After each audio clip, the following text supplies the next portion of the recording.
بے نمازی کا کافروں کے ساتھ حشر۔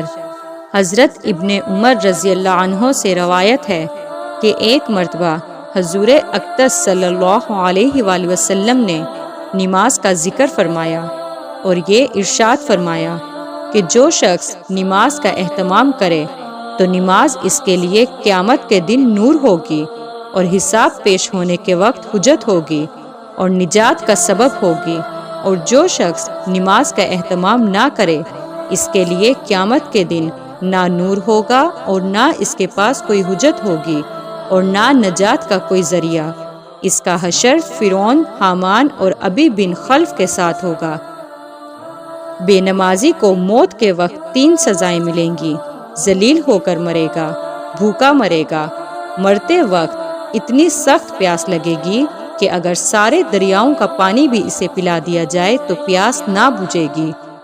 بے نمازی کے لیے دنیا میں 6 عذاب ہوں گے۔ عمر میں برکت کم ہوگی، نیکیوں کی چمک چہرے سے چھین لی جائے گی، کسی بھی عمل کا ثواب نہیں ملے گا، اس کی دعا قبول نہ ہوگی، لوگوں کے سامنے ذلیل ہوگا، نیک بندوں کی دعائیں اس کے حق میں قبول نہ ہوگی۔ بے نمازی کے لیے قبر کے 3 عذاب۔ قبر شدت سے دبائے گی اور پسلیاں ٹوٹ کر ایک دوسرے کے اندر گھس جائیں گی۔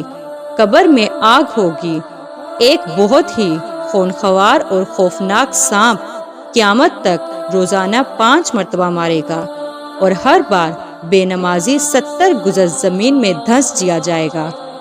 بے نمازی کے لیے قیامت کے 3 عذاب۔ جہنم کی آگ کا بادل جہنم کی طرف لے جائے گا، حساب اللہ تعالی چشم غضب سے دے گا تو چہرے کا گوشت جھڑ جائے گا۔ جزاک اللہ۔